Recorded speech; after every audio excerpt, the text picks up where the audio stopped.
Police reveal new details in the assault allegations against a Key City boot camp.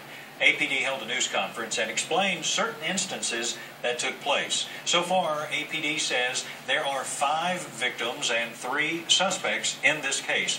On January 4th, Child Protective Services say they received a call from a 14-year-old girl saying she had been shocked several times by a stun gun by members of the boot camp Reality Invasion after she was misbehaving.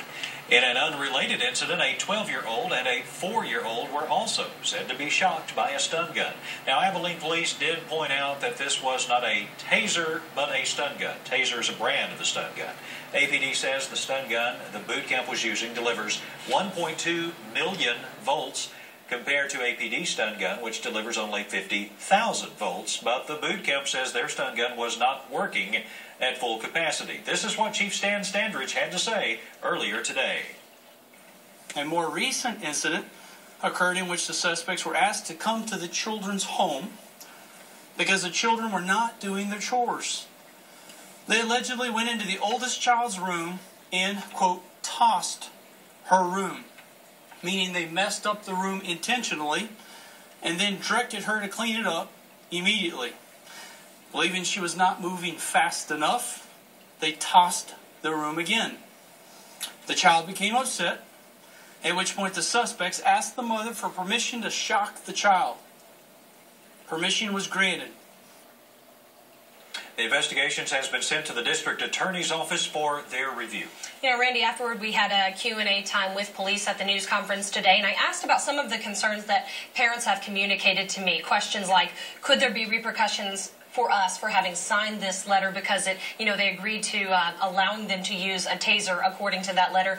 No answer on exactly what repercussions they might be able to face, if any at all, and also not a clear answer just yet on whether or not people who were in the room at the time might face any repercussions. Those are things that we'll be developing in this case. Now, I sat down, or rather met at the park today, about a dozen parents and children who have been involved in this boot camp for an exclusive interview tonight. Many of the kids opening up about how the investigation has affected them both psychologically and emotionally. Some even saying they're now the target of bullying from others at school. Others saying they're having nightmares. Both parents and kids say that their experience, though, with Reality Invasion has been positive. I never saw anything like this at all. It's bogus. It's bogus. Parents having a hard time believing the instructors could have had any intention of wrongdoing in using a stun gun to subdue a teenager. One mother says her son had to be physically subdued while in the program after he hit 2 instructors and went after a female volunteer. While no stun gun was used on her son, she says they did what was necessary. I think they handled it very well, and I think that the program is amazing. Once her son completed the program, I'm very respectful now. A lot of stuff. I do all my chores I'm supposed to. I got a lot of good grades now. I'm not running away from home or nothing.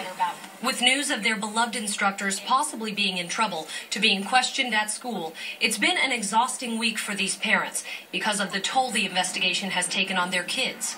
She's been having nightmares. You see what I'm saying?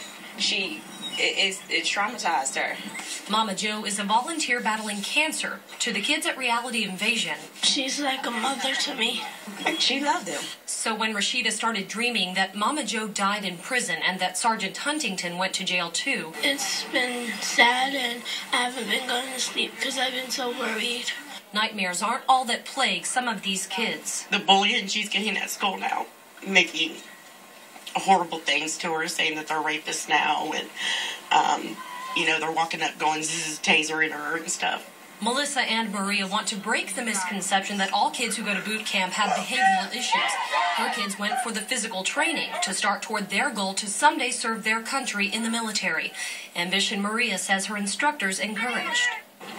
I loved it. They motivate you, they build you up, they tell you can do stuff, you're smart enough, strong enough, you're tough enough, and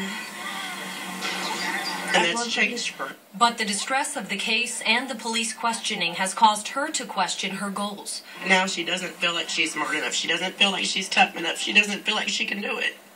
She's wanting to quit ROTC. Still, Maria says the lessons she learned at Reality Invasion can help her encourage others.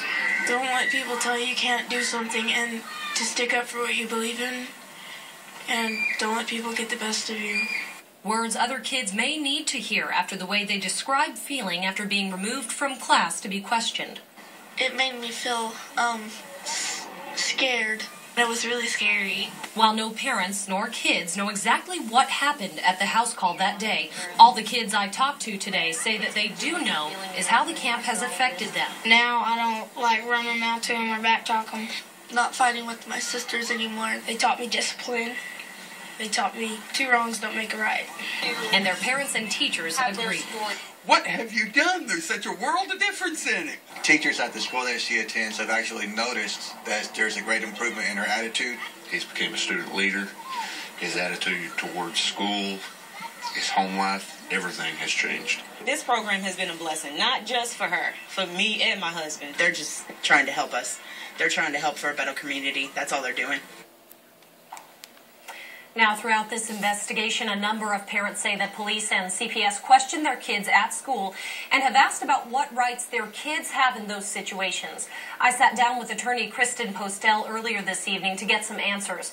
According to the law, police and CPS can question children without their parents' consent and without notifying parents at all beforehand. Some states do have statutes stating that the investigator must cease questioning if the child requests a parent be present.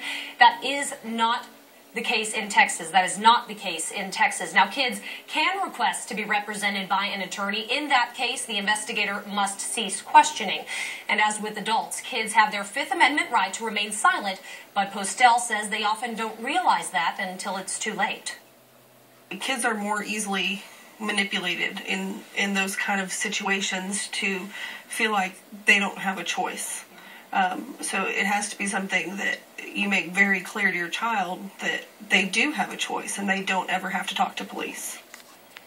Now, Postel says if you'd like to learn more about what rights you and your family have, a couple of websites that can help are the State Bar of Texas and Texas Young Lawyers Association.